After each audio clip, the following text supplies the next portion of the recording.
தியானத்திற்காக தந்த வேத வாக்கியம் யாத்ராகம புஸ்தகம் அதனுடைய ஆறாவது அதிகாரம் 6-7 ஆகிய 2 வசனங்களையும் வாசிக்க கேட்போம். ஆதலால் இஸ்ரவேல் புத்திரரை நோக்கி நானே கர்த்தர் உங்கள் மேல் எகிப்தியர் சுமத்தின சுமைகளை நீக்கி நான் உங்களை விடுவித்து உங்களை அவர்கள் அடிமைத்தனத்திற்கு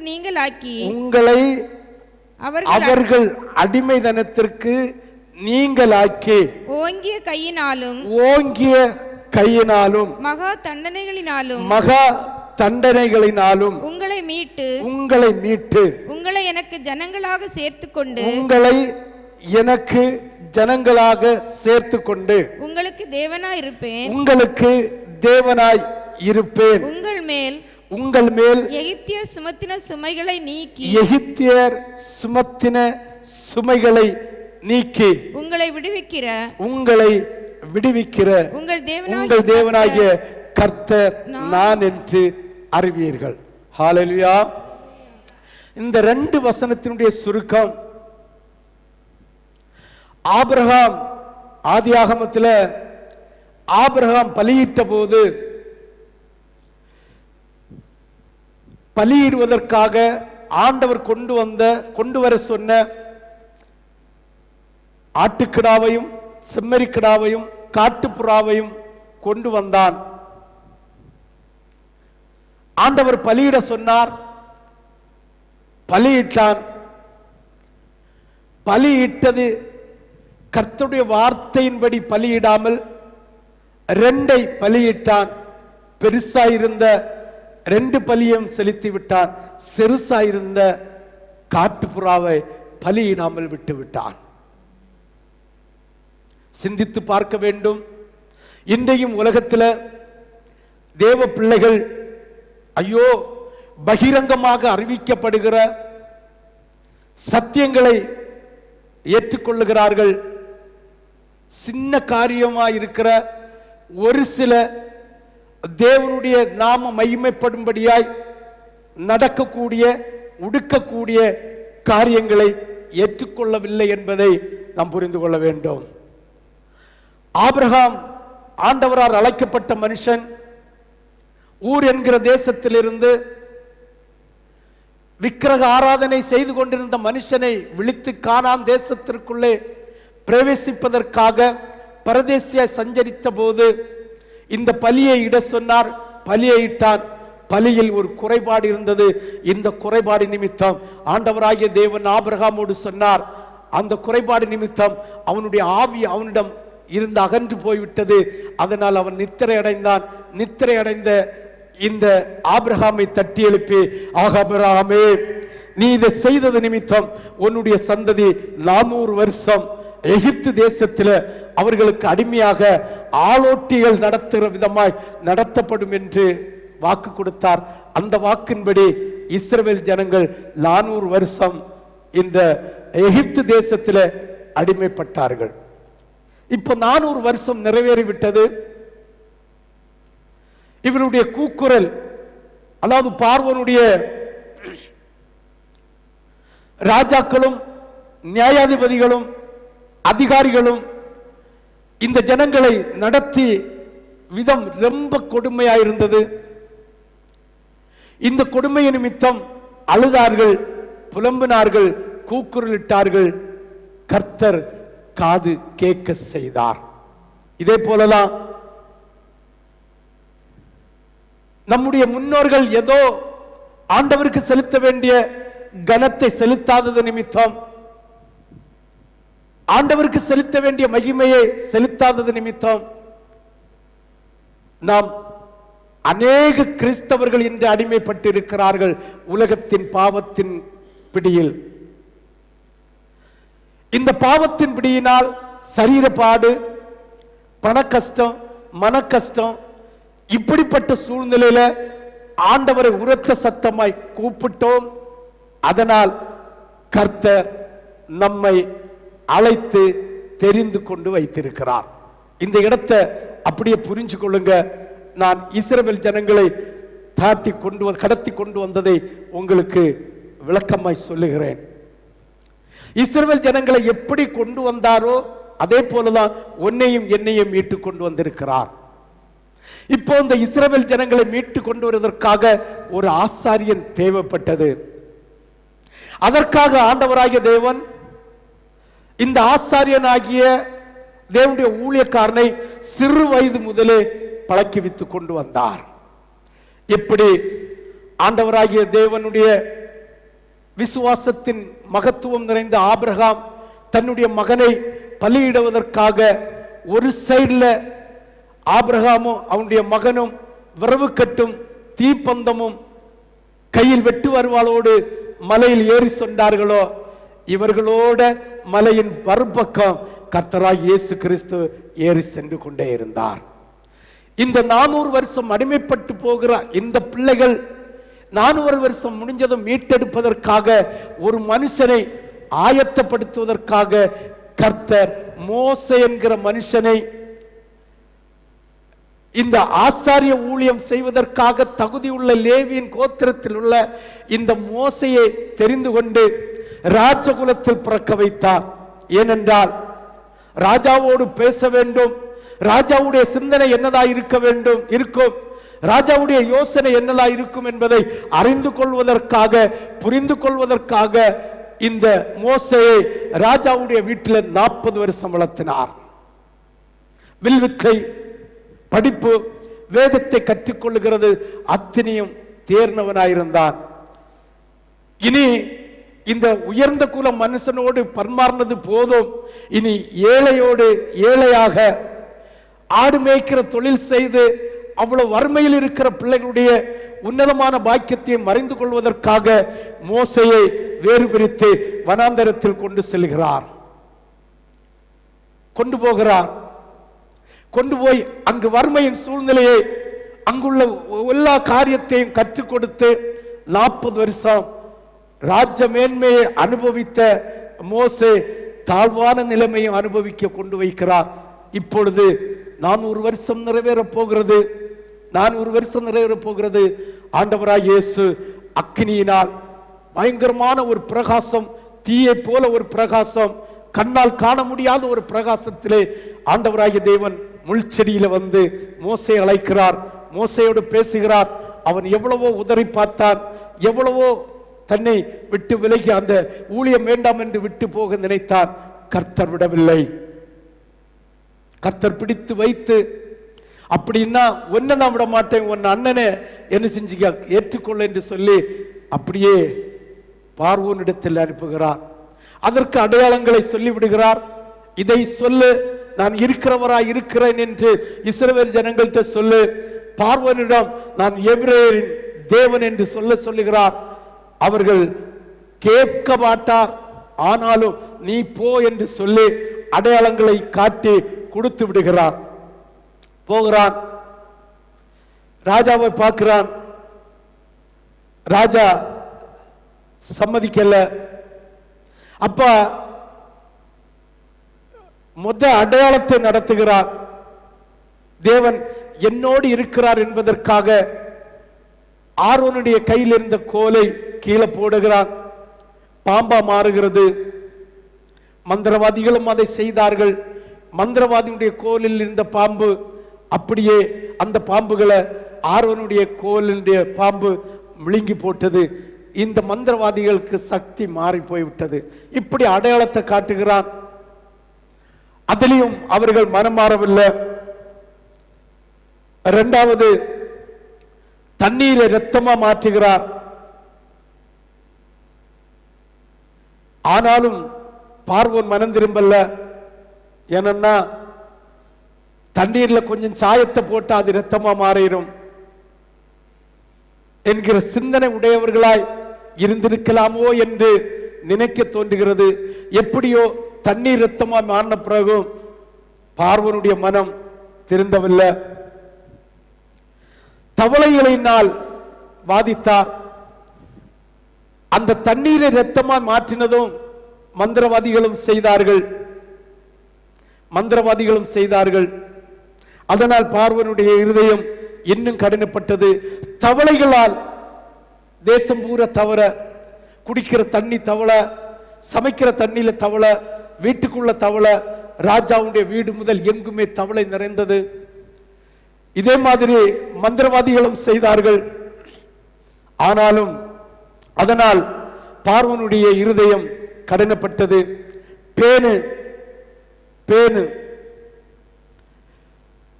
நமக்கு தலையில மட்டும்தான் இருக்கும், ஆனா தேசம் பூரா பேனு. அதையும் மந்திரவாதிகள் செய்தார்கள். அதிலையும் பார்வோன் சம்மதிக்கல. வண்டுகள் நிறைய உண்டாயிற்று. அதையும் மந்திரவாதி செய்தார்கள். பார்வோன் விடல. கொள்ளை நோய், அதிலேயும் பார்வோன் விடல.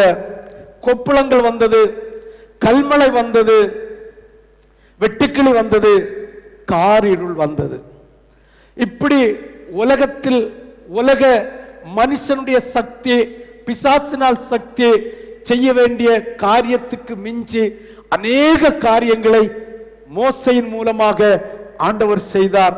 பார்வோன் என்ன செய்யல? விடவே இல்லை. ஆனால் இஸ்ரவேல் ஜனங்களை மீட்டெடுப்பதற்காக கர்த்தர் ஒரு நியாயத்தை, தீர்மானத்தை இதயத்தில் வைத்தார். அதற்காக அவர் எந்த எல்லைக்கும் போகிற தேவன், எந்த எல்லைக்கும் போவார். ஆண்டவராகிய தேவன் ஒரு ஆளை முன்குறித்தார்.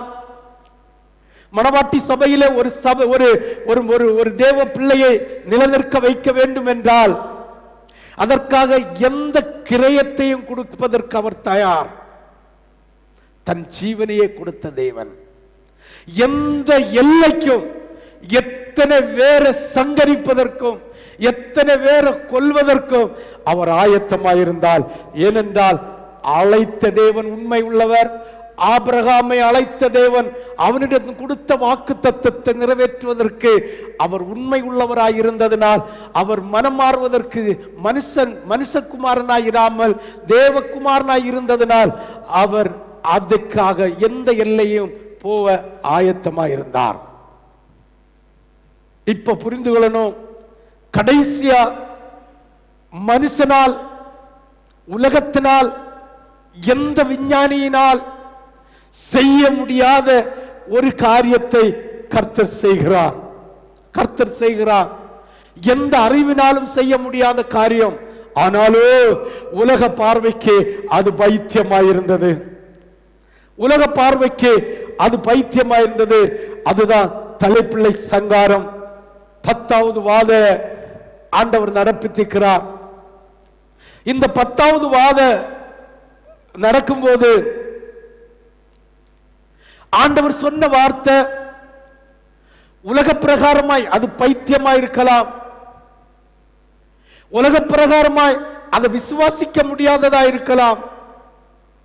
உலக விஞ்ஞானிகள் அதை ஏற்றுக்கொள்ள முடியாததா இருக்கலாம். ஆனால் ஆண்டவர் சொன்ன வார்த்தையை விசுவாசித்த அந்த இஸ்ரவேல் ஜனங்களும் அவருடைய வார்த்தையை விசுவாசித்து புறப்பட்டு எகிப்தில் ஒரு சில ஜனங்களும் இந்த செங்கடலுக்கு இந்த பக்கம் வந்து சேர்ந்தார்கள். இதை விசுவாசிக்காத இஸ்ரவேல் ஜனங்களும், இதை விசுவாசிக்காத எகிப்து ராஜாவும் பார்வோனும் பார்வோனுடைய ஜனங்களும் ஆலைக்குள்ளே அமிழ்த்து போட்டது. அதற்கு உதாரணமாக ஆண்டவராகிய தேவன் சொன்ன வார்த்தை நிறைவேறும்படி சங்காரத்தை செய்தார். அப்படி என்னதான் சொன்னார்? ஒரு சின்ன காரியம், ஒரு சின்ன காரியம். ஒரு வயசுள்ள ஆடப்பிடி, அது செம்மறி ஆடா இருந்தாலும் சரி, வெள்ளாடா இருந்தாலும் பிடி, அதுல எந்த ஒரு குறையும் நீ காணப்படாது. ஒரு எலும்பு முறைப்படப்படாது, வித சுருங்கி போக கூடாது, கால் ஊனம் இல்லாமல் இருக்கணும், செவி குறையில்லாமல் இருக்கணும். எந்த குறையும் இல்லாத ஒரு வயசு ஆடை நீ பிடி என்று சொல்லி பிடித்து வீட்டுக்கு கொண்டு வந்து அதை கொஞ்ச நாள் உன்னுடைய பராமரிப்பில் விட்டு அதை வெட்டி பலி போட்டு அந்த இரத்தத்தை எடுத்து வீட்டின் நிலைக்காலிலும் 2 சட்டத்திலும் தேய் என்று சொன்னார். ஏனென்றால் இந்த கால் நடந்து போகிற அடிச்சட்டத்தில் தடவ சொல்லல, அது இயேசுவுக்கு இரத்தத்துக்கு சமமான ஆட்டு இரத்தமாய் இருந்ததினால், அது பரிசுத்தப்பட்டதினால் ஒருவனும் மிதிக்க கூடாது என்பதற்காக எபிரியர் 10வது அதிகாரம் 29வது வசனத்தில் சொல்லப்பட்டிருக்கிறது. தேவனுடைய குமாரனை காலில் மீது மிதித்து அவர் செய்த பரிசுத்த ஆவியை நிந்தித்து அவருடைய இரத்தத்தின் கிருபையின் இரத்தத்தை நீ உதாசீனப்படுத்தினால் எவ்வளவு கொடிதான பாவம் வரும் என்பதை விளக்கும்படியாக சொன்னது போல, அதை நிலைக்காலின் அடிசட்டத்திலே தடவ சொல்லாமல் 2 நிலைக்காலிலும் மேல் சட்டத்திலையும் தடவ சொன்னார். இது அற்ப ஒரு காரியம், ஒரு சின்ன காரியம். இந்த சின்ன காரியத்தை உதாசீனப்படுத்தினவர் ஒருவனும் வாழ்வு அடைந்தது இல்லை. உதாசீனப்படுத்தின ஒருவனும் ஜீவனுக்குள் பிரவேசிக்கவில்லை. அவன் இந்த எகிப்தை விட்டு இந்த பக்கத்துக்கு வரவில்லை, செங்கடலுக்கு அப்புறம் வரவில்லை, எகிப்தோட அழிந்து நாசமடைந்து போனார்கள். அதற்கு பிறகு அந்த மாம்சத்தை எடுத்து சுட்டு அதை புளிப்பில்லாமல் பாவம் இல்லாமல் புசி என்று சொன்னார். வேதத்தின் சரித்திரம் இல்ல, உண்மை. இன்னும் எவ்வளவோ ஆராய்ச்சியாளர்கள் ஆராய்ந்து இது உண்மை என்று பறைசாற்றி கொண்டிருக்கிறார்கள். என்னை கேட்கிற தேவ பிள்ளையே, அன்று சொன்ன வார்த்தை அது அவர்களுக்கு நிசாரமாயிருக்கலாம், அது அவர்களுக்கு பரிகாசமாயிருக்கலாம். ஆனாலோ எபிரேயரின் தேவன் மோசையோடு இருக்கிறார். மோசையோடு இருந்து சொன்ன வார்த்தை அது நிஜம். அதை கேட்காவிட்டால் நிச்சயமா நம்ம வீட்டிலையும் தலைச்சம்பிள்ளை சங்காரம் நடக்கும், நம்ம வீட்டிலையும் வாதை உண்டாகும், நம்ம வீட்டிலையும் பாடுகள் உண்டாகும் என்று விசுவாசித்த ஜனங்களுக்கு விடுதலை உண்டாயிற்று, விசுவாசிக்காதவர்களுக்கு சாபம் உண்டாயிற்று. என்னை கேட்கிற தேவ பிள்ளையே, அன்று ஆட்டு அடிக்கப்பட்டது, அந்த இரத்தத்தை பூசினார்கள். சங்கார தூதன் வந்து ஒவ்வொரு வீடா தலைச்சம்பிள்ளையை சங்கரிக்கிறார். அது இஸ்ரவேல் குடும்பத்திலேயா இருந்தாலும் சரி, பார்வோனுடைய குடும்பத்திலேயா இருந்தாலும் சரி, ராஜா வீட்டிலேயா இருந்தாலும் சரி, ஏழைக்க வீட்டிலேயா இருந்தாலும் சரி, ஒவ்வொரு வீட்டிலையும் சங்கார தூதன் மிருக ஜீவன்கள் வர சிந்தித்து பார்க்க வேண்டும், யோசித்து பார்க்க வேண்டும். ஞானம் உள்ளவர்களுக்கு இந்த செய்தி புரியும், மற்றவர்களுக்கு ஒரு கதை போல இருக்கும். ஞானம் உள்ளவர்களுக்கு இந்த செய்தி புரியும், மற்றவர்களுக்கு ஏதோ ஒரு தூக்கத்துக்கான கதையை போல இருக்கும். ஞானம் உள்ளவர்கள் புரிந்து கொள்ள வேண்டும். தெரியுமா, 1 தீமோத்தேயு 1வது அதிகாரம் 6வது வசனத்தை நீங்கள் வாசிப்பீர்களானால் கற்பனையின் உண்மையான பொருள் வாசிங்க பார்ப்போம். 1 தீமோத்தேயு 1வது அதிகாரம் 6வது வசனம். கற்பனை, கர்த்தர் சொன்ன வசனத்தின் பொருள், கர்த்தர் நமக்கு கற்றுத் தருகிற எச்சரிப்பின் வசனத்தின் பொருள், கர்த்தர் நமக்கு தருகிற உபதேசத்தின் பொருள், கர்த்தர் நமக்கு தருகிற சட்டத்தின் பொருள், கர்த்தர் நமக்கு தருகிற வார்த்தையின் பொருள் என்னவென்றால், ஆண்டவருடைய வசனத்தின் மேல, ஆண்டவருடைய உபதேசத்தின் மேல, ஆண்டவருடைய சத்தியத்தின் மேல, ஆண்டவருடைய எச்சரிப்பின் மேல உண்மையான சுத்தமான இருதயத்திலும் நல் மனசாட்சியிலும் ஆண்டவரோடு வைக்கிற அன்பு, ஆண்டவரோடு வைக்கிற உண்மையான அன்பு. இந்த அன்பு இல்லாதவன் சபிக்கப்பட்டவன்.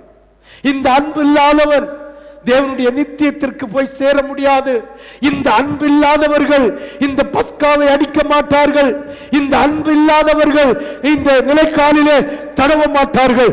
மாயமற்ற உண்மையான உள்ளத்தின் ஆழத்திலிருந்து ஆண்டவரோடு வைத்திருக்கிற அன்பின் அடையாளம் அன்று இஸ்ரவேல் ஜனங்கள் நிலைக்காலிலே அந்த ஆட்டுக்குட்டியின் இரத்தத்தை பூசினார்கள். இந்த இந்த வாதை வந்து தலைச்சம்பிள்ளை சங்காரத்தை செய்து கொண்டிருக்கிறது. மிருக ஜீவன்கள் முதல் தலைச்சம்பிள்ளை சங்காரம் செய்து கொண்டிருக்கிறது. வேதம் சொல்லுகிறது அத்தனை கூக்குரல் கேட்டதாம்.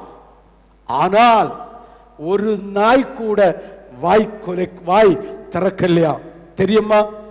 பொல்லாத வாதை வந்து சங்காரம் செய்யும் போது ஆண்டவர் எவனுடைய வீட்டில் ரத்தம் பூசப்பட்டதோ, எவனுடைய வீட்டில் அப்பம் அந்த அந்த பஸ்கா ஆட்டுக்குட்டியின் அந்த மாம்சத்தை சுட்டு அப்பத்தை சுட்டு புசித்தார்களோ அவர்கள் வீட்டிலே குறுக்கே நின்னார் என்று வேதம் சொல்லுகிறது. குறுக்கே நின்னாராம். ஒரு நாய் கூட கொலவ போடல, ஊழ போடல. வாதையினுடைய வாகனம் தான் நாய். அதுதான் கர்த்தர் சொன்னார், நாயின் கிரயமோ வேசிப்படமோ ஒரு நாயினால் வீட்டில் வளர்க்கிறது நிமித்தம், காவல் காக்கிறது நிமித்தம், இல்ல குட்டி போட்டு விற்கிறது நிமித்தம் வருகிற வருமானமோ ஒரு வேசித்தனம் செய்து சம்பாதிக்கிற பணமும் ஒன்று. ஏனென்றால் நாய் இந்த வாதையின் வாகனம். இனி சொல்ல போனால் புறஜாதி ஜனங்கள் தங்களுடைய சக்தி தேவன் என்று சொல்லப்படுகிற அந்த சிவனுடைய 10வது அவதாரம் பைரவனுடைய வாகனம் நாய். அந்த நாய் உன் வீட்டில் நின்றால் தேவ தூதர்கள் வருவதற்கு தடை என்பதை புரிந்து கொள்ள வேண்டும். அப்ப இந்த சங்காரம் நடக்கிறதை இந்த வாதையின் வாகனமாகிய நாய் அறிஞ்சா கூட தெரிஞ்சா கூட இந்த ஒரு நாய் கூட ஊளம் போடாது, கொலைக்காது என்று கர்த்தர் கட்டளையிட்டார். அதே போல ஒரு நாயும் கொலைக்கவில்லை. சிந்தித்து பார்க்க வேண்டும், யோசித்து பார்க்க வேண்டும். ஏனென்றால் இந்த சங்காரம் நடக்கும் போது நாய் கொலவையிட்டால் இந்த கொலவையிடுகிறதின் அர்த்தம் மந்திரவாதிக்கு புரியும். மந்திரவாதிக்கு புரிஞ்சால் ராஜாவுக்கு அறிவிப்பார். ராஜாவுக்கு அறிவித்தால் இஸ்ரவேல் ஜனங்களை போக விட மாட்டான் என்பதை பிசாசின் வாகனத்தின் வாயை கட்டி போட்ட தேவன். சற்று சிந்தித்து பார்க்க வேண்டும், சற்று யோசித்து பார்க்க வேண்டும். என்ன கேட்கிற தேவ பிள்ளையே, இந்த பஸ்கா பண்டிகை என்பது உங்களுக்கு நிர்விசாரமாயிருக்கலாம். ஆயத்த ஆராதனை என்பது நிர்விசாரமாயிருக்கலாம். சுத்திகரிப்பு என்பது நிர்விசாரமாயிருக்கலாம். ஒரு நாள் ராத்திரி பூரா கர்த்தருடைய சமூகத்திலே காத்திருந்து அவரை பாடி அவரை துதித்து அவரை மகிமைப்படுத்துகிறது உங்களுக்கு நிர்விசாரமாயிருக்கலாம். அது கர்த்தருடைய பார்வைக்கு நீ செய்கிற அசிங்கமான காரியம் என்பதை நீங்கள் புரிந்து கொள்ள வேண்டும். அதுதான் சொன்னேன். கழிஞ்ச வாரத்தில் தான் நடந்த ஒரு சம்பவம். மகன் வேலைக்கு போனான், பொட்டுன்னு போயிட்டான், விழுந்தான், புறமண்ட அடித்தது. பிள்ளைகள் சொல்லுகிறார்கள், பாஸ்டர் என்ன செய்ய முடியும்? மோசேயும் சாமுவேலும் குறுக்கே வந்து நின்னாலும் நான் இவர்களுக்கு இறங்க மாட்டேன். நீதிமொழிகளிலே சொல்லப்பட்டிருக்கிறது, பஸ்காவை ஆசரிக்காதது நிமித்தம், ஆண்டவருடைய இரத்தத்தை பூசப்படாதது நிமித்தம் நீதிமொழிகளில் சொல்லப்பட்டிருக்கிறது. அப்படிப்பட்டவர்களுக்கு சடிதி ஆபத்து வரும், சகாயம் செய்ய ஆள் இல்லை. ஆண்டவருடைய கிருபை தெரியுமா? கழிஞ்ச வாரம் ஆண்டவருடைய சமூகத்திலே 3 பேர் தேவனுடைய பந்தியிலே, ராபோஜன பந்தியிலே கை போடுவதற்கு, ஒரு ஆள் ஞானஸ்தானம் எடுப்பதற்கு கர்த்தர் கிருபை செய்தார். நம்முடைய திருச்செந்தூரிலே ஒரு ஆத்துமா தேவனுடைய ராஜ்யத்துக்கு போவதற்காக அவருடைய பஸ்காயில கை போட்டால் ஜீவ புஸ்தகத்தில் பேர் எழுதப்பட்டு அவர் பரலோக ராஜ்யத்தில் தேவ தூதர்கள் எழும்பி நின்று கை தட்டுவார்களாம். சிந்தித்து பாருங்கள், யோசித்து பாருங்கள். அவருடைய ராபோச்சன பந்து பஸ்கா பண்டிகையில கை போடாவிட்டால் இந்த சங்கார தூதன் வரும்போது தேவன் குறுக்க நிற்க மாட்டார். சாமுவேல் குறுக்க நிற்க முடியாது, மோசே குறுக்க நிற்க முடியாது. சகாயம் இல்லாமல் சடுதி ஆபத்து வரும். மற்றவர்களுக்கு அப்படி அல்ல, விழுந்து போக மாட்டார்கள். உபத்திரவம் இல்லாதவர் தேவனுடைய ராஜ்யத்தில் பிரவேசிக்க முடியாது. பக்தி தீவிலே இந்த யோவான் சிறைச்சேதம் பண்ணப்பட்ட போது இந்த தேவ தூதன் வந்து யோவானோடு பேசுகிறார். அதோ வெள்ள அங்கே தரித்து நிற்கிறவர்கள் யார் என்று தெரியுமா என்று. யோவான் சொல்லுகிறான், இல்லாண்டவரே தெரியாதென்று. அவர்கள் தேவனுடைய இரத்தத்தினால் துவைத்தடிக்கப்பட்டவர்கள். நீ எப்பொழுது ராபோஜன பந்தியில் கை வைத்து விடுகிறாயோ அப்பொழுது தேவனுடைய ராஜ்யத்தை சுதந்தரிப்பதற்காக, தேவனுடைய நித்திய ராஜ்யத்தை சுதந்தரிப்பதற்காக, இயேசுவோடு சேர்ந்து பாடி அவரை மகிமைப்படுத்துவதற்காக, நித்திய நித்திய காலமாக அழியாத அன்புள்ள ஒரு ராஜ்யத்திலே உன்னை கண்டு சேர்ப்பதற்காக உன்னை புடமிட தொடங்கி விடுவா. அந்த புடமிடுதலிலே நீ நிர்விசாரமாக தன்னை தாழ்த்தாமல் தேவனுடைய சமூக தப்பத்தை நீ நிர்விசாரப்படுத்துவாய் என்றால் அந்த பரிதாபம். உன்னை ஆதரிப்பதற்கு ஆள் இருக்காது, உனக்கு சகாயம் செய்வதற்கு ஆள் இருக்காது. சடிதி ஆபத்து வந்து சகாயம் செய்ய ஆள் இல்லாமல், தூக்கி கொண்டு போக ஆள் இல்லாமல் செடுத்து போகும் என்று வேதம் நமக்கு எச்சரிக்கிற வார்த்தையை இன்னும் புரியாமல் இருக்கிறீர்கள் என்றால் அந்த பரிதாபம். என்னை கேட்கிற தேவ பிள்ளையே, இந்த ஆட்டுக்குட்டியின் இரத்தத்தை பூசப்பட்ட வீட்டிலே தேவன் வந்து குறுக்கே நின்னாராம். சங்கார தூதன் தேவன் நிற்கிறதை கண்டதும் விலகி போனானா?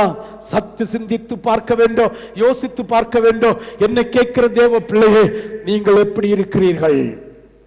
சின்ன விஷயம்தான்.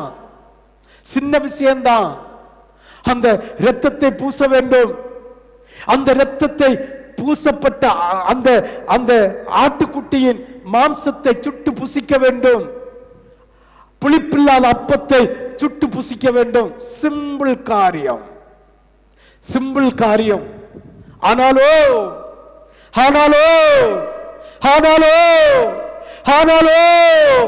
இன்று உலகத்தார் சொல்லிக் கொண்டிருக்கிறது போல தெரியுமா, ஆண்டவராகிய இயேசு கிறிஸ்து சின்ன வயசுல விருத்த சேதன உடன்படிக்கை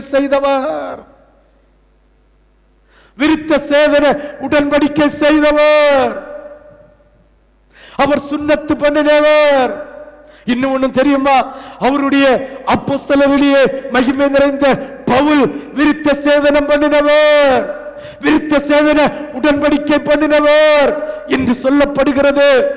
நாங்கள் சின்ன வயசிலே தேவனோடு உடன்படிக்கை செய்து விட்டோம். விருத்த சேதனத்துக்கு அடையாளமாக தெளிப்பு ஞானஸ்தானத்தை பெற்று விட்டோம். சாபம். சிந்தித்து பார்க்க வேண்டும். இயேசுவ விருத்த சேதனம் என்கிற சுன்னத்து பண்ணினவர்.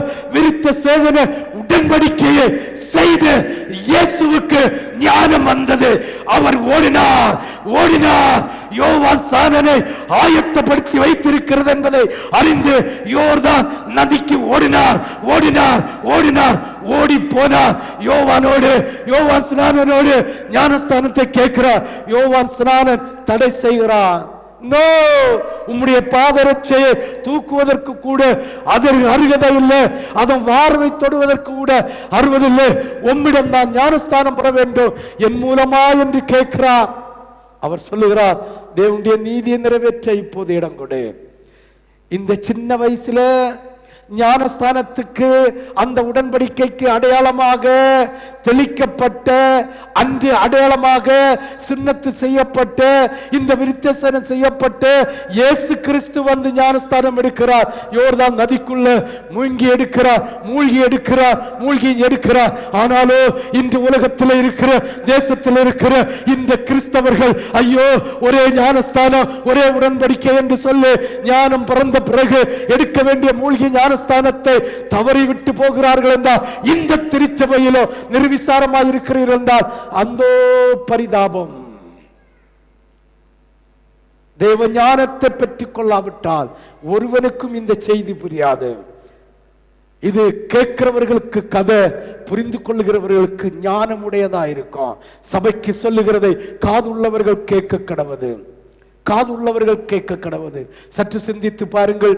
1 முதல் 8 வரை யாத்திராகமும் 12வது அதிகாரம் 1 முதல் 8 வரை வாசிக்க கேட்போம்.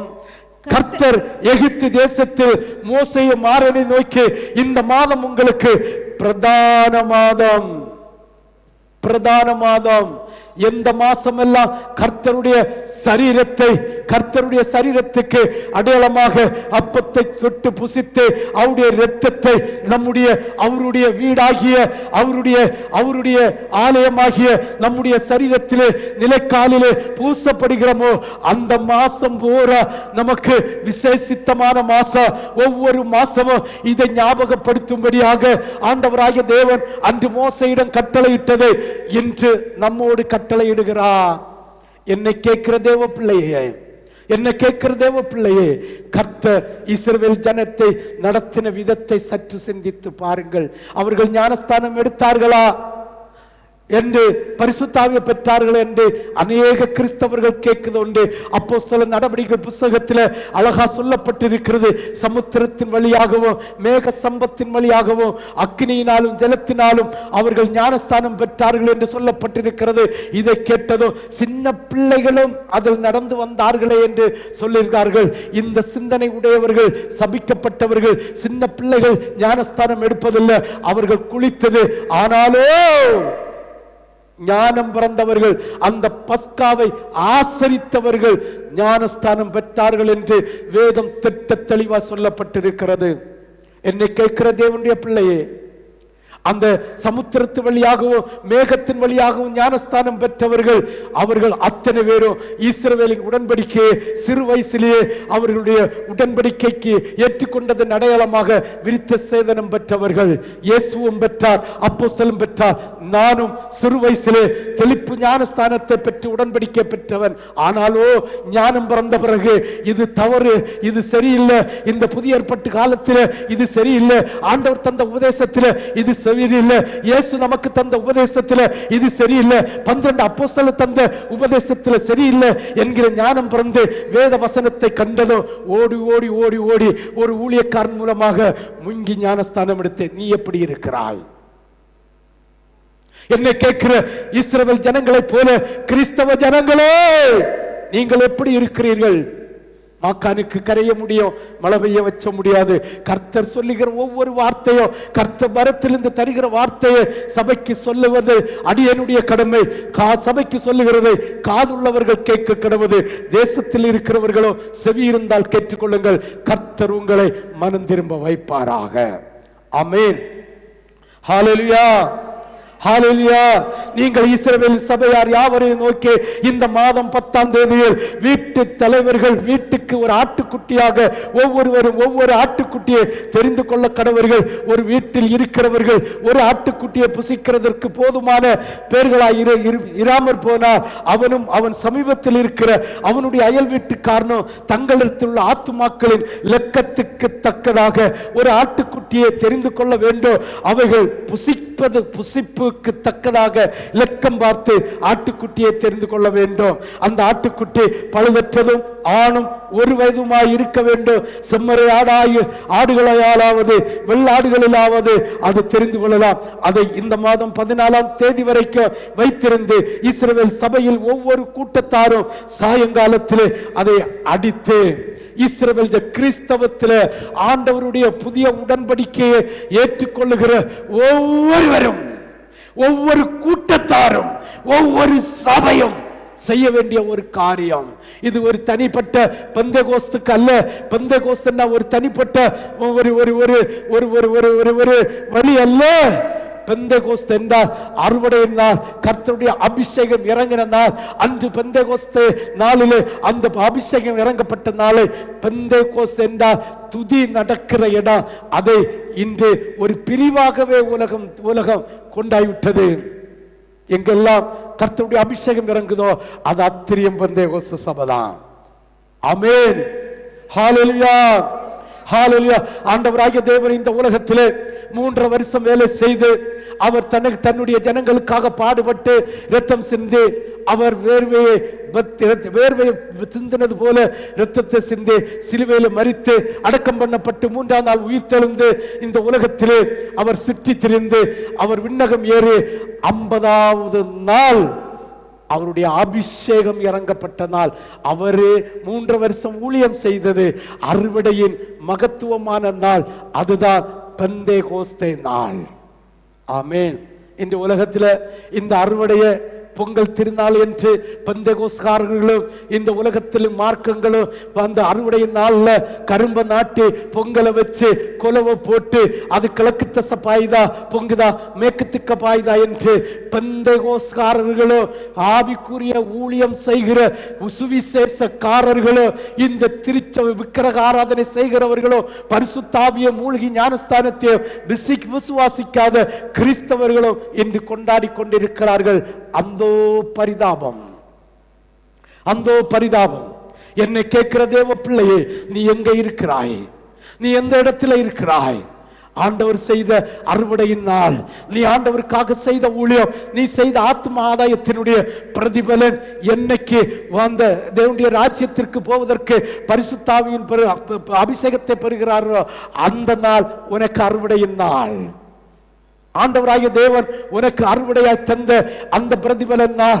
பரலோகத்திலே எத்தனை பொக்கிஷத்தை சேர்த்தாய் என்று கேட்கிற தேவன், நீ பரலோகத்துக்கு போகும்போது எத்தனை வீடை வைத்தாய், எத்தனை பேரை சுகப்படுத்தினாய், எத்தனை ஆத்மாதாயம் செய்தாய், எத்தனை வீடு வைத்தாய், எத்தனை நிலங்களை வைத்தாய், என்ன பணத்தை உண்டாக்கினாய், எத்தனை நகைகளை செய்தாய், என்ன பொண்ணை வாங்கினாய்? கேட்கவே மாட்டார். அவர் உன்னிடம் கேட்கிற ஒன்றே ஒன்று, நீ கொண்டு வந்த கனியை என்னிடம் தா, என்னிடம் தா என்று கை நீட்டுவார்.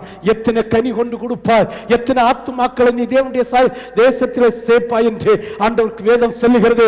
ஆத்துமாதாயம் செய்யாத ஆத்துமா அறுப்புண்டு போவோம். நீ மூழ்கி ஞானஸ்தானம் எடுத்தாலும் சரி, பந்தியில கை போட்டாலும் சரி, நகை கலத்தினாலும் சரி, நீ வெள்ளை ட்ரெஸ் உடுத்தாலும் சரி, ஆத்துமாதாயம் செய்யாவிட்டால் உன்னுடைய ஆத்துமா அறுப்புண்டு போகும் என்பதை வேதம் திட்ட தெளிவாய் சொல்லி வைத்திருக்கிறது. தெரியுமா? அவர் நடந்து போய் கொண்டே இருந்தார் ஊழியத்துக்காக. அவர்னால் நன்மைப்பட்ட ஒரு வீட்டில் போனார்.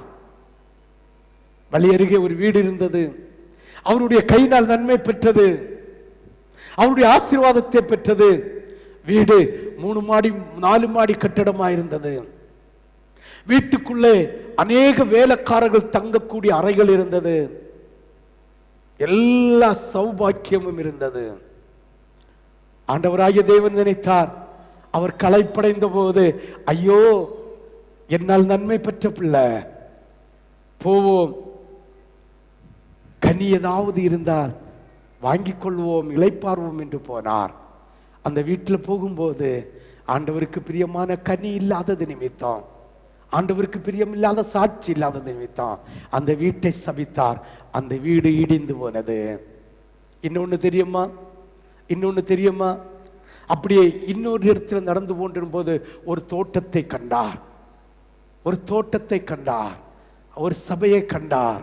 அந்த தோட்டத்தில் ஒரு வீடு இருந்தது, நல்ல வீடு. அந்த தோட்டத்தில் உள்ளவன் கட்டி வைத்திருக்கிறான், நல்ல மகிமையான வீடு. ஐயோ, என் தோட்டத்தில் இருக்கிற வீட்டிலேயாவது ஒரு கனி கிடைக்கும் என்று போனார். அங்கு போகும்போது அங்கும் தேவனால் மகிமைப்படக்கூடிய சாட்சி உள்ள கனி இல்லை. அங்கும் மிருகங்கள் தங்கினது, பறவைகள் தங்கினது, மனுஷர்கள் தங்கினார்கள். ஆனால் ஆண்டவருக்கு பிரியமான கனி இல்லை. அதை வெட்டி போட, அதை இடித்து போட அந்த தோட்டத்தினுடைய காவலாளிட்ட சொன்னார். அவர் சொன்னார், ஆண்டவரே, தோட்டத்தில் இவ்வளவு நாள் நான் பாதுகாத்து விட்டேன், இவ்வளவு நாள் பாதுகாத்து விட்டேன், இன்னும் 1 வருஷம் தாங்கப்பா என்று கேட்டார். சரி, நான் கொத்துகிறேன், வளம் போடுகிறேன் என்று சொன்னார். சரி என்று விட்டு போய் விட்டார். இது தெரியுமா? 2 அத்திமரத்தினுடைய உவமை, 2 அத்திமரத்தினுடைய உவமை. என்னை கேட்கிற தேவ பிள்ளைகளே, இந்த தலைச்சம்பள்ள சங்காரத்தை முடித்து ஆண்டவராகிய தேவன் சொன்னது போல அத்தனை பேர் ஓடி வந்து இவர்களை துரிதப்படுத்தினார்கள். போருங்கள் ஓருங்கள் என்று பொன்னையும் வெள்ளியும் 400 வருஷம் அவர்கள் வேலை செய்ததனுடைய சம்பளத்துக்கு பிரதிபலனாய் பொன்னையும் வெள்ளையையும் உடைமைகளையும் கொடுத்து விட்டார். தெரியுமா? யாத்திராகமம் 33வது அதிகாரம் 3 முதல் 5 வரை வாசித்தால் அவர்கள் ஜீவாம்சத்துக்காக கொடுத்து விட்டது, அவருடைய வாழ்க்கைக்காக கொடுத்து விட்டது, அவருடைய நன்மைக்காக கொடுத்து விட்டது, அவருடைய சாப்பாட்டுக்காக கொடுத்து விட்டது. இவர்கள் என்ன செய்தார் தெரியுமா? வாசியுங்கள் 33வது அதிகாரம் 3, 4, 5. ஆனாலும் வழியிலே நான் உங்களை நிர்மூலம் பண்ணாத, நான் வழியிலே உங்களை கொண்டு போடாதபடிக்கு நான் உங்கள் நடுவே செல்ல மாட்டேன், நான் உங்கள் நடுவிலே செல்ல மாட்டேன். நீங்கள் வணங்கா கழுத்துள்ள ஜனங்கள் துக்கமான இவ்வார்த்தைகளை ஜனங்கள் கேட்டபோது ஒருவரும் தங்கள் ஆபரணங்களை போட்டுக் கொள்ளாமல் துக்கித்துக் கொண்டிருந்தார்கள். ஏன் என்றால் நீங்கள் வணங்கா கழுத்துள்ள ஜனங்கள், இவர்கள் கழுத்துள்ள ஜனங்கள், நான் ஒரு நிமிஷத்தில் உங்கள் நடுவில் எழும்பி உங்களை நிர்மூலம் பண்ணுவேன். ஆகையால் நீங்கள் போட்டிருக்கிற உங்கள் ஆபரணங்களை கழற்றி போடுங்கள் என்று சொன்னார். என்ன கேட்கிற தேவனுடைய பிள்ளையே, 400 வருஷம் அடிமைப்பட்டிருந்து 600 வருஷம் அடிமைப்பட்டு வேதனைப்பட்ட பிள்ளைகளை அவருடைய சரீரத்தை தந்து அவருடைய இரத்தத்தை தந்து மீட்டெடுத்து ஆண்டவர் இந்த உலகத்தில் இருக்கிற சம்பாத்தத்தை, ஆசீர்வாதத்தை, மனமகிழ்ச்சியை உனக்கு தரும்போது உங்களுக்கு தேவனுடைய ஆராதனை வேண்டாம், உபவாச சாட்சி சொல்லுகிற ஒரு நாள் வேண்டாம், ராபோஜன பந்தி வேண்டாம். ஆண்டவருடைய சமூகத்தில் ஒரு நாள் காத்திருக்கிற இந்த ஆல் நைட் பிரேயர் வேண்டாம். சிந்தித்து பாருங்கள். எங்களுக்கு பொன்னு போதும், எங்களுக்கு வெள்ளி போதும், எங்களுக்கு உலக ஆசீர்வாதம் போதும் என்று அந்த வெள்ளியையும் பொன்னையும் ஆபரணமாக விக்கிரகமாக செய்து அணிகலங்களாக போட்டிருந்தால் கர்த்தர் உங்கள் வீட்டில் இருப்பாரோ, உங்களோடு நடப்பாரோ என்று சற்று சிந்தித்து பாருங்கள். அறியாதவர்களுக்கு 1/2 அடி, அறிஞ்சவர்களுக்கு 1000 அடி அல்லவோ? என்னை கேட்கிறதே உடைய பிள்ளையே, இப்ப இக்கரைக்கு வந்து இப்படி நடத்தி கொண்டு வந்தார்கள் பாருங்கள். இந்த பாலைவனத்திலே கர்த்தருடைய வார்த்தையை கீழ்ப்படுத்தி கொண்டு வந்தபோது அவர் மறைமுக மன்னாவை, இந்த தேவாதி தேவன் தூதர்களுக்கு வைத்திருக்கிற மன்னாவை இந்த மனுஷர்கள் போசிக்கும்படி வைத்தார், கொடுத்தார். அவருடைய இரத்தத்துக்கு பதிலாக கண்மலை கிறிஸ்துவிலிருந்து ஊறப்பட்ட பாய்ந்து வந்த அந்த நீரை, பரிசுத்தாவின் அபிஷேகத்தை கொடுத்தார். புசித்தார்கள், பருகினார்கள், பசி உண்டாகவில்லை, வஸ்திரம் அழுக்காக போகவில்லை, செருப்பு தேஞ்சு போகவில்லை. பாருங்கள், 10 தடவை முறுமுறுத்த பிறகும் அவர் அன்பாக நடத்தி கொண்டே வருகிறார். என்னை கேட்கிற தேவனுடைய பிள்ளைகளே, சற்று சிந்தித்து பார்க்க வேண்டும். இந்த அடிமைதனத்திலிருந்து மீட்டு கொண்டு வந்தது உண்மைதான். அவருடைய இரத்தத்துக்கு பதிலாக அந்த இரத்தத்தை நிலைக்கால பூச சொன்னது உண்மைதான். எதிராளியை ஆளிக்குள்ளே அமுத்து போட்டது உண்மைதான். சமுத்திரம் வழியாக மேகத்தின் வழியாக ஞானஸ்தானம் தந்தது உண்மைதான். தெரியுமா உங்களுக்கு? அவர் சீனாய் மலையிலே 1 வருஷம் கடந்து வந்து 1 வருஷ காலமான போது அவர் சட்டங்களை, பிரமாணங்களை கொடுத்து விட்டு நடத்தி ஒரு சில ஆண்டுகள் கழித்து அப்படியே கொண்டு வந்து யோர்தான் நதியிலே வரும்போது திரும்ப என்னையெல்லாம் கட்டளை தந்தேன் என்று கேட்டபோது ஒருவருக்கும் அது தெரியல. திரும்ப ஓட்டினார். அதுதான் உபாகமத்தில் வருகிறது. உபாகமம் முதல்ல கொடுத்த அந்த சட்டத்துக்கு உபாகமாட்டு கொடுத்ததான் உபாகமா. திரும்ப சட்டங்களையும் அதெல்லாம் கற்பித்து கொடுத்து யோர்தான் நதிக்கரையில் வருகிறார். என்னை கேட்கிறதே உடைய பிள்ளைகளே, இஸ்ரவேல் ஜனங்கள் காலாட்கள் மட்டும் 6 லட்சம் பேரு. அப்போ பிள்ளைகளை எத்தனை நினைச்சு பாருங்கள், இந்த மனைவிகள் எத்தனை நினைச்சு பாருங்கள். கிட்டத்தட்ட வேதத்தினுடைய சரித்திரத்தில் ஆராய்ந்து பார்த்தவர் சொல்லுகிறார்கள் 30 லட்சத்திலிருந்து 50 லட்சம் வரை இருக்கலாம். கிட்டத்தட்ட 50 லட்சம் பேரு நடத்தி கொண்டு வந்து இக்கரையிலே ஞானஸ்தானம் கொடுத்து, திருவிருந்து ஆராதனையை கொடுத்து, இப்படியே கொடுத்து நடத்தி கொண்டு வந்தார். தெரியுமா? இந்த 50 லட்சம் பேர்ல 2 பேர் தான் பாலும் தேனும் கானான் தேசத்துக்குள் பிரவேசித்தார்கள். அதற்கு சமமாக இந்த புதிய ஏற்பாட்டு காலத்துல அன்று மிருகத்தின் இரத்தத்தை அடித்து குடித்தவர்களுக்கு தந்த பிரமாணத்தை விட கண்டிஷனான பிரமாணம். அன்று விபச்சாரம் செய்கிறவர்களை கண்ணு கையுமா பிடித்தாதான் தண்டனை. நீ கண்ணால் பார்த்தாலே தண்டனை, நீ இருதயத்தில் சிந்தித்தாலே தண்டனை. ஏனென்றால் அன்று மிருகத்தின் இரத்தம் அடையாளமாக இருந்தது. என்று உனக்காக சிந்தப்பட்ட கர்த்தராகிய இயேசு கிறிஸ்துவுடைய இரத்தம் உடன்படிக்கைக்கு அடையாளமாக இருக்கிறது. என்னை கேட்கிற தேவனுடைய பிள்ளையே, என்னை கேட்கிற தேவனுடைய பிள்ளையே, நீங்கள் எங்கே மோசம் போய் கொண்டிருக்கிறீர்கள்? எங்கே மோசம் போய் கொண்டிருக்கிறீர்கள்? சின்ன காரியம்தான். அவர் சொல்லுகிறார், அப்போஸ்தலருடைய உபதேசத்திலையும் இயேசுடைய மூல உபதேசத்தையும் நாம் பார்ப்போமானால் அவர் இரத்தம் சிந்தி அடிமைப்பட்டிருக்கிற இந்த உலகத்தில் இருக்கிற அடிமைப்பட்டிருக்கிற ஜனங்களை மீட்டு என்னுடைய ராஜ்யத்திலே கொண்டு சேர்க்க வேண்டாம், பாலும் தேனும் ஊறிய கானான் தேசமாகிய அதற்கு ஒப்பான பரலோகத்திலே கொண்டு சேர்க்க வேண்டும் என்று அவரே தத்துருவமாய் மனுஷ ரூபத்தில் வந்தார். அது யாரு தெரியுமா? யோவான் 1வது அதிகாரம் 1, 2, 3 வாசித்து விட்டு 11வது அதிகாரத்தில் 14வது வசனத்தை 14வது வசனத்தை வாசிக்கும் போது அங்கு இருக்கிறது, ஆதியிலே தேவன் இருந்தார், ஆதியிலே வார்த்தை இருந்தது, அந்த வார்த்தை தேவனாயிருந்தது, அந்த வார்த்தை தேவனோடு இருந்தது, அந்த வார்த்தை மாம்சமாகி கிருபையினால் இன்று நம்மோடு இருக்கிறது. அந்த தத்துருவம் உள்ள தேவன், அந்த மகிமை நிறைந்த தேவன், அந்த மாட்சிமை நிறைந்த தேவன் உனக்காக எனக்காக அவர் மனுஷ கோலம் எடுத்து மனுஷ ரூபம் எடுத்து தன்னையே சிலுவையில் பலியாக்கினார். பாவமில்லாத மனுஷன், பரிகாரியாயிருந்த தேவன் அவர். பாருங்கள், அந்த 3 வருஷம் செய்தது பாருங்கள். இந்த பார்வோனுக்கு முன்னால எந்த அடையாளத்தை எல்லாம் செய்ததோ அதே அடையாளத்தை இயேசு கிறிஸ்துவ மோசையோடு இருந்து இயேசு அந்த மறைமுகமா என்ன காரியத்தை எல்லாம் செய்து மீட்டு கொண்டு வந்தாரோ அதே போல நீங்கள் வேதத்தை நீங்கள் கரெக்டா வாசிப்பீர்கள் என்றால், மத்தேயுவை வாசித்தா போதும், கரெக்ட் வாசிப்பீர்கள் என்றால் இந்த மோசையோடு இருந்து செய்த அத்தனை அடையாளங்களையும் அற்புதங்களையும் இந்த 3 வருஷத்துல செய்து உன்னை என்னை மீட்டு வைத்திருக்கிறார். எத்தனையோ கோடானி கோடி ஜனங்களை மீட்டு வைத்திருக்கிறார். எத்தனை லட்சம் ஜனங்களை மீட்டு வைத்திருக்கிறார். இஸ்ரவேல் ஜனங்களாக மீட்டு வைத்து அவர் ஆண்டவருடைய உடன்படிக்கை செய்ய வைத்து ஆண்டவருடைய இரத்தத்தை பூசி இந்த சட்ட திட்டங்களை தருகிறார். இந்த இஸ்ரவேல் ஜனங்கள் முறுமுறுத்தது போல இந்த சட்ட திட்டங்களை ஏற்றுக்கொள்ளாமல், அவருடைய வாக்கு தத்தங்களை ஏற்றுக்கொள்ளாமல், ரோமருக்கு எழுதின புஸ்தகம் 12வது அதிகாரம் 1, 2 ஒரு விசை வாசிக்க கேட்போம். ரோமருக்கு எழுதின புஸ்தகம் 12வது அதிகாரம் 1, 2 வாசிக்க கேட்போம். அப்படி இருக்க சகோதரரே, 12, 1, 2 அப்படி இருக்க சகோதரரே, உங்கள் சரீரங்களை பரிசுத்தமும் தேவனுக்கு பிரியமான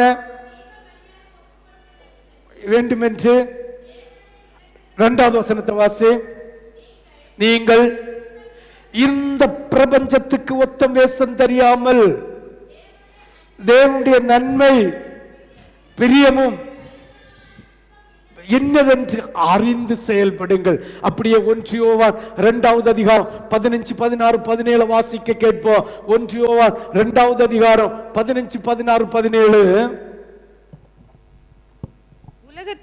உலகத்தில் உள்ளவைகளிலும் அன்பு கூறாதிருங்கள். ஒருவன் உலகத்திலே அன்பு கூர்ந்தால் அவனிடத்தில் பிதாவின் அன்பில்லை. ஏனெனில் மாம்சத்தின் இச்சையும் கண்களின் இச்சையும் ஜீவனத்தின் பெருமையாகிய உலகத்தில் உள்ளவைகள் எல்லாம் பிதாவினால் உண்டானவை அல்ல, அது உலகத்தினால் உண்டானவை. உலகமும் அதன் இச்சையும் ஒளிந்து போகும். தேவனுடைய சித்தத்தின்படி செய்கிறவனோ நிலைத்திருப்பான். இன்னும் ஏகப்பட்ட வார்த்தைகளை கர்த்தர் இந்த உபதேசத்தில் நமக்கு தந்திருக்கிறார். கடைசி காலம் என்பதை புரிந்து கொள்ளுங்கள். ஆண்டவராகிய தேவன் சின்ன காரியத்தை செய்ய சொல்லுகிறார். மனம் திரும்புங்கள், பஸ்காவை ஆசரியுங்கள். சிந்தித்து பாருங்கள். நம்முடைய வேலை ஸ்தலத்தில் நடக்கிற காரியங்களை பாருங்கள். வாகனத்தில் போகிறோம், இல்ல மேல நின்று வேலை செய்கிறோம், இல்ல ஏதாவது ஒரு இக்கட்டான சூழ்நிலையில செய்கிறோம், வண்டிகளை ஓட்டுகிறோம். கர்த்தருடைய கிருபை இல்லாமல் நீயும் நானும் நிலைத்து நிற்க முடியாது. கர்த்தருடைய கிருபை இல்லாமல் பூர்ண வயசாய் வாழ முடியாது. அதற்கு இடையிலாய் பாடுகள் உபத்திரவம் வருகிறது. அதை நான் சொல்ல வரவில்லை. அது தேவ பிள்ளைகளுக்கு வைத்த பங்கு. ஆனாலோ சடிதி ஆபத்து வரும் என்னால், சங்கார தூதன் அந்த வாதை நம்ம வீட்டை சூறையாட முன்னால், ஆண்டவராகிய தேவன் நம்ம வீட்டில் குறுக்க நிற்க வேண்டுமானால், நம்முடைய வீட்டின் நிலை காலிலே, ஆண்டுடைய ஆலயமாகிய நம்முடைய சரீரத்தின் நிலை காலிலே இரத்தம் பூசப்பட வேண்டும். உடனே நீங்கள் நினைத்து விடுகலாம், நான் ரட்சிக்கப்பட்ட 40, 50, 4 வருஷம், 3 வருஷம், 2 வருஷம், 1 வருஷம் ஆச்சு, நான் போய்விட. நோ, அழைத்து கொண்டு வந்தது 50 லட்சம் பேர். பாலும் தேனும் ஊறிய கானான் தேசத்துக்குள்ளே பிரவேசித்தது 2 பேர். சிந்தித்து பாருங்கள். மோசே கூட அந்த மாம்சத்தில் இருக்கும்போது அந்த பாலும் தேனும் ஊறிய கானான் தேசத்துக்குள்ளே பிரவேசிக்கல. ஊழியம் செய்யலாம், 1000 பேரை சுவிசேஷத்துக்குள்ள நடத்தலாம். ஆனால் ஆண்டவர் சொல்லுவார், வானபரியந்தம் உயர்த்தப்பட்ட கப்பர்நமோக்களே, பாதாள பரியந்தம் தாழ்த்தப்படுவீர்கள். அதுதான் மோசே ஆண்டுடைய வார்த்தைக்கு கீழ்ப்படியாமல் கோலை எடுத்து அடித்தான். சிந்தித்து பாருங்கள். அவன் மாம்சத்தில் அந்த சுகமான தேசத்தில் போய் அவ்வளவு மகிமையான இந்த கனிவர்க்கங்களை புசிக்க முடியாமல் போய்விட்டான். என்னை கேட்கிறதே உடைய பிள்ளைகளே, என்ன அவன் ஊழியம் செய்தது நிமித்தம் கர்த்தர் ஆவியிலே கொண்டு போனார், அது வேற. பட் மாம்சத்தில் பேதுருவிடம் ஆண்டவர் சொன்னார்.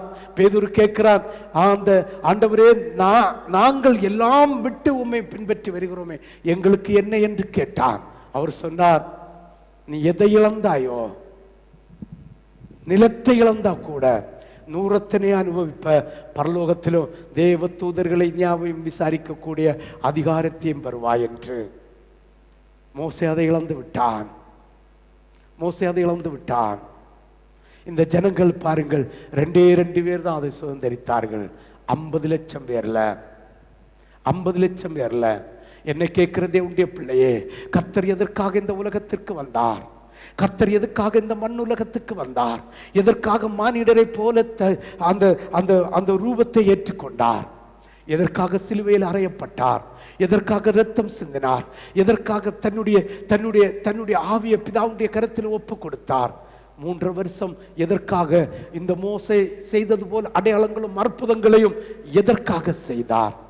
உன்னை நேசித்தது நிமித்தம், உன்னை கர்த்தர் உருவாக்குவதற்காக, அவர் இருக்கிற இடத்திலே கொண்டு போவதற்காக. அழைக்கப்படுகிறவர் அநேகம் பேர், தெரிந்து கொள்ளுகிறவர்கள் ஒரு சிலர். சிந்தித்து பாருங்கள். என்னை கேட்கிற தேவனுடைய பிள்ளைகளே, கடைசி காலம் வரப்போகிறது. கடைசி காலத்தின் வார்த்தைகளை மத்தேயுவில் 24வது அதிகாரத்தில் அழகா சொல்லப்பட்டிருக்கிறது. வேற ஒன்றும் வாசிக்கண்டா, 24வது அதிகாரத்தை வீட்டில் போய் தெளிவா வாசி. கர்த்தர் வருகிறது சீக்கிரம் என்பதை நீ புரிந்து கொள்ளலாம். கர்த்தருடைய வருகை சீக்கிரம் என்பதை புரிந்து கொள்ளலாம். காலம் தாழ்த்தாதீர்கள். நீங்கள் ஒருவேளை ஞானஸ்தானம் எடுத்திருக்கலாம், ஒருவேளை பஸ்காவை ஆசரித்திருக்கலாம், ஒருவேளை நகை அர்ப்பணித்திருக்கலாம், ஒருவேளை வெள்ளை ட்ரெஸ்ஸை அணிந்திருக்கலாம், ஒருவேளை நீ ஏதாவது ஆண்டவருக்கு பிரியமில்லாததை செய்யாமல் இருக்கலாம். பட் முடிவு பரியந்த நிலைத்து விடாவிட்டால் நித்தியம் உனக்கல்ல. அழைக்கப்படுகிறவர் அநேகம் பேரு. இந்த உபத்திரவ காலத்துல நீ கைவிடப்பட்டு போகாதிருக்க. ஆண்டவராகிய தேவன் எதையெல்லாம் முன்குறித்து வைத்தாரோ, ஆண்டவராகிய தேவன் எதையெல்லாம் சொல்லி தந்தாரோ, மனுஷன் சொல்றதை கேட்காத. மனுஷன் இன்னைக்கு ஒவ்வொரு விதத்துல ஒவ்வொரு காரியமா பேசிக்கொண்டிருக்கிறான். ஆண்டவராகிய தேவன் தந்த 66 புஸ்தகம் தான் உனக்கு வேத விளக்கு. உனக்கு வேத விளக்கு. அதை புரியும்படியாக படி. ஆவி, நீ பெற்ற ஆவியை கொண்டு படி. உலகத்தின் பிரகாரமாய் படிக்காத, உலகத்துக்கு பிரகாரமாய் அதை யோசிக்காத, ஆவியில படி. அப்போது அது உனக்கு விளக்காய் இருக்கும், அது உனக்கு புரியும்படி இருக்கும். அந்த வேத வசனத்தில் இயேசுவும் 12 அப்போஸ்தலர்களும் என்ன சொன்னார்களோ அதை செய். கர்த்தர் உன்னை கைவிட மாட்டேன் என்று வாக்கு தருகிறார். என்னை கேட்கிறதே உடைய பிள்ளையே, சிந்தித்து பாருங்கள்.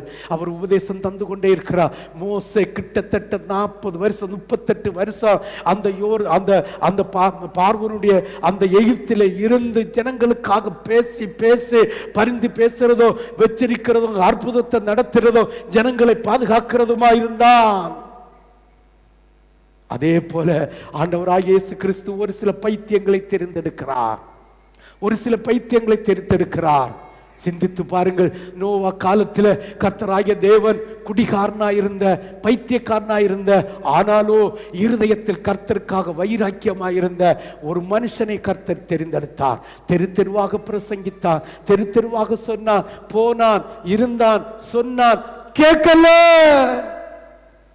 பேழையை உண்டு பண்ணினான். அவனுக்கு பைத்தியம் என்று சொன்னார்கள். மிருகத்தை பிடித்து அடைத்தார். இது இவனுக்கு நட்டு கலந்து போச்சு, மெண்டல் என்று சொன்னார்கள். ஒரு நாள் வந்தது, வெள்ளப்பிரளயம் வந்தது, வாரி கொண்டு போனது. வெள்ளப்பிரளயம் வந்தது. அவர்களை மீட்டெடுக்க ஆள் இல்லாமல் ஒருவரும் சகாயம் செய்யல. ஆசாரியர்களை தேடி ஓடினார், பலியிட ஓடினார்கள். தங்களிடம் இருந்த ஆடுகளை கொண்டு ஓடினார்கள், மாடுகளை கொண்டு ஓடினார்கள், புறா குஞ்சுகளை கொண்டு ஓடினார்கள், கோழிகளை கொண்டு ஓடினார்கள், ஒட்டகத்தை கொண்டு ஓடினார்கள். பலியிட ஆசாரியன் இல்ல. ஒருவனையும் கண்டு கொள்ள முடியல. நோவாட்ட வந்தார்கள். ஐயோ தாத்தா, அங்கிள், அப்பா, சித்தப்பா, பெரியப்பா, தெரிஞ்சவரே, மை டியர் ஃப்ரெண்டே கூப்பிட்டார்கள். ஒருவேளை நோவாவுக்கு திறக்குவதற்கு இருதயம் வந்துவிடக் கூடாது என்று கர்த்தராகிய தேவன் பூட்டி சாவியை அவருடைய ஜோப்பில் வைத்திருந்தார். இதான், ஒருவனுடைய வாசலை கர்த்தர் திறந்தால் கர்த்தர் தான் பூட்ட முடியும். ஒருவனுடைய வாசலை கர்த்தர் பூட்டினால் கர்த்தர் தான் திறக்க முடியும். சிந்தித்து பார்க்க வேண்டும். இன்று உலகத்தில் அநேகவர் சிந்தித்துக் கொண்டிருக்கிறார், கர்த்தர் திறந்த வாசலை எனக்கு வைத்து விட்டார், இனி ஒருவனும் பூட்ட முடியாது என்று. என்னை கேட்கிறதே உடைய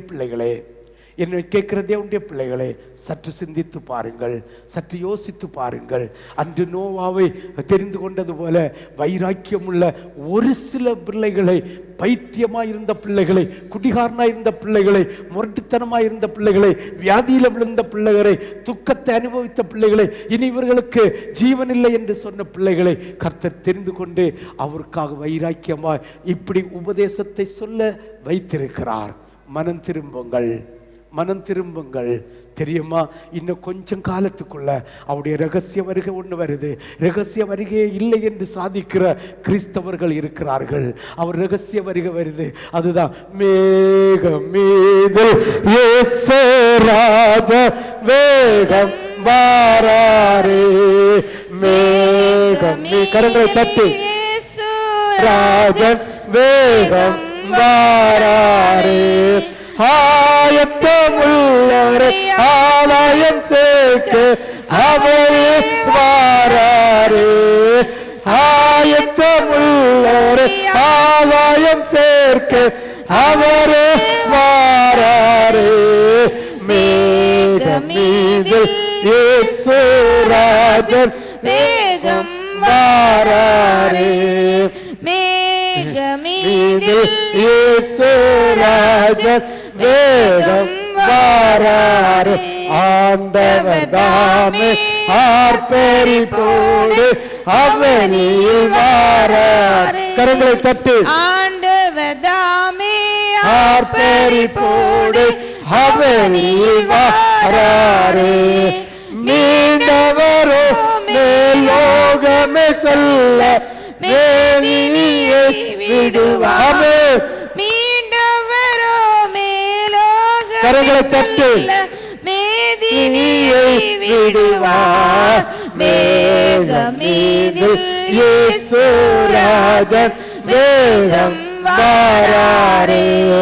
மேகமீதில் இயேசு ராஜன் வேகம் வாராரே. கிறிஸ்துவுக்குள்ளே மரித்தோரெல்லாம் கிளம்பி எழும்பிடுவார். கிறிஸ்துவுக்குள்ளே மரித்தோரெல்லாம் கிளம்பி எழும்பிடுவார். மரிக்காதிருக்கும் பரிசுத்தரெல்லாம் மறைந்து போவாரே.